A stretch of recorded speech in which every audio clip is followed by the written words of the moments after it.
मेरे बच्चे, लोगों ने तुम पर इल्ज़ाम लगाया कि तुमने उनके साथ धोखा किया है, तुमने उनको रुलाया है, लेकिन तुम किसी को धोखा देने वाले व्यक्ति ही नहीं हो मेरे बच्चे।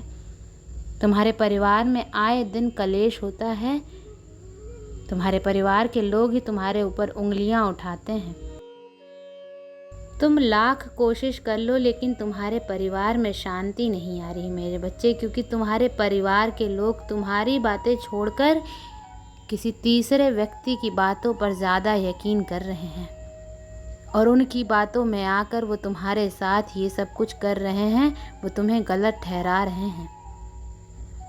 उन्हें बहुत अच्छे से पता है कि तुम अपने परिवार की बुराई, अपने परिवार की बातें कभी बाहर जाकर किसी से नहीं करोगे,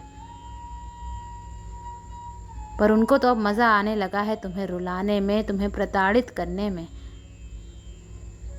वो बिना बात के लड़ाई झगड़ा शुरू कर देते हैं। तुम्हारे घर के ही लोग बिना किसी बात के परिवार का माहौल खराब कर रहे हैं दूसरे लोगों की बातों को सुनकर। एक तो तुम्हारे परिवार में ही कुछ ऐसे लोग हैं जो तुम्हारे परिवार का माहौल ठीक नहीं करना चाहते हैं। वो ये नहीं चाहते कि तुम्हारे घर में सुख समृद्धि आए।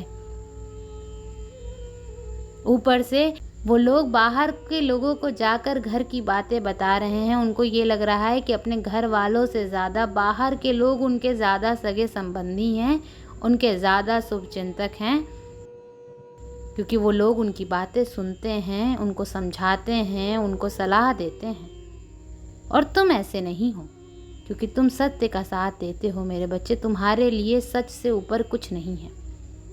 जो गलत है वो गलत है, तो अगर तुम उनकी गलत बातों पे उन्हें टोक देते हो, उन्हें समझाने की कोशिश करते हो, उन्हें सही मार्ग दिखाने की कोशिश करते हो, तुम उन्हें ये बताते हो कि वो गलत जा रहे हैं, उन्हें ऐसा नहीं करना चाहिए, तो तुम उनकी नज़रों में बुरे बनते जा रहे हो।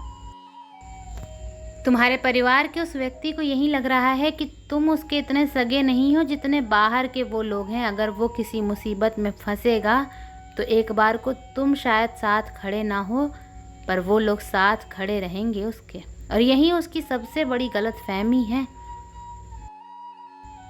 पर मेरे बच्चे, उन लोगों ने भी बहुत बड़ा षड्यंत्र रचा है, क्योंकि उन लोगों ने उस व्यक्ति का वक्त वक्त पर साथ दिया है।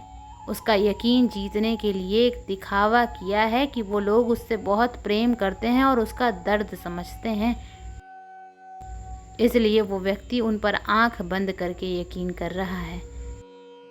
उनके दिखावे में, उनके षड्यंत्र में इतना फंस चुका है कि वो अपनों में और परायों में फ़र्क नहीं समझ पा रहा है कि कौन उसके शुभचिंतक हैं और कौन उसकी बुद्धि का नाश कर रहे हैं, उसके परिवार को तोड़ रहे हैं। पर बहुत जल्द ही वो लोग उसके साथ बहुत बड़ा धोखा करने वाले हैं। पर मेरे बच्चे, तुम इस परिस्थिति में कुछ नहीं कर सकते हो। मुझे पता है तुम आज भी अपने परिवार के बारे में सोचते हो, तुम आज भी उस व्यक्ति के बारे में सोच रहे हो, क्योंकि है तो वो तुम्हारे परिवार का ही।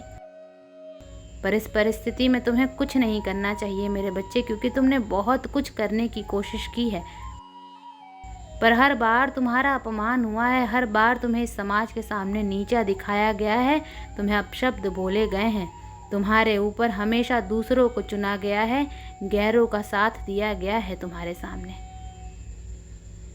तो अब तुम कुछ मत करो, अब तुम इंतज़ार करो कब वो लोग उस व्यक्ति के साथ वही सब कुछ करें, उसको धोखा दें और कब उसकी आंखें खुलें, क्योंकि तुम्हारे लाख समझाने के बाद भी उसे समझ में नहीं आएगा।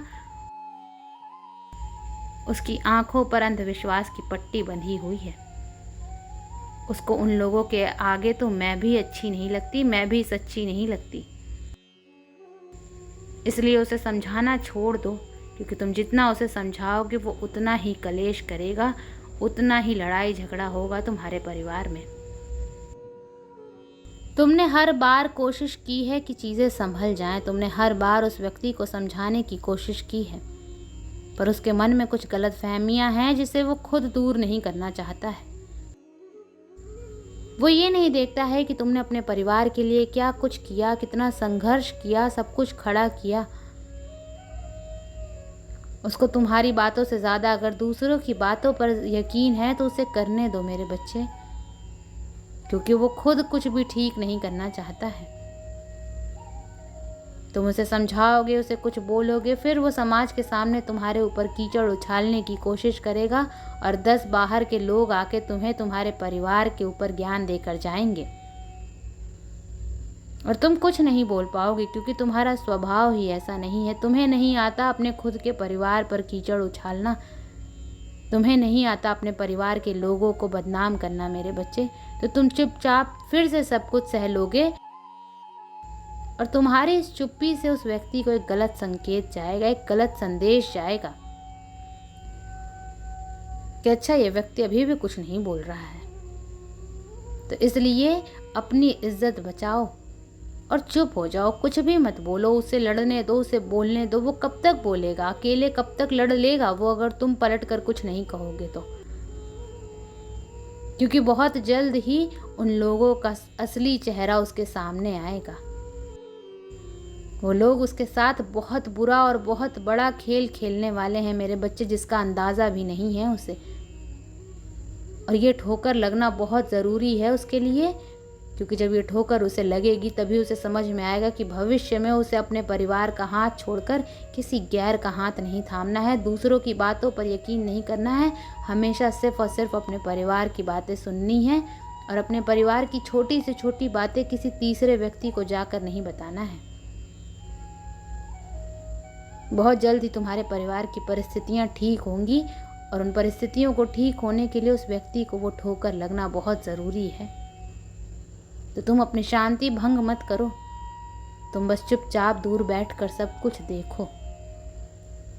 कुछ भी बोलना, लड़ना, झगड़ना सब छोड़ दो मेरे बच्चे, क्योंकि तुम्हारे हाथ में कुछ भी नहीं है। तुम्हारे हाथ में तुम्हारे परिवार के लोग ही नहीं हैं। तो जब तुम्हारा खुद का सिक्का खोटा हो तो तुम किसी और से लड़कर क्या ही जीत लोगे। तो बस इंतज़ार करो, सब कुछ ठीक होगा और मैं तुम्हारे घर में सुख समृद्धि सब लेकर आऊँगी। ओम नमः शिवाय।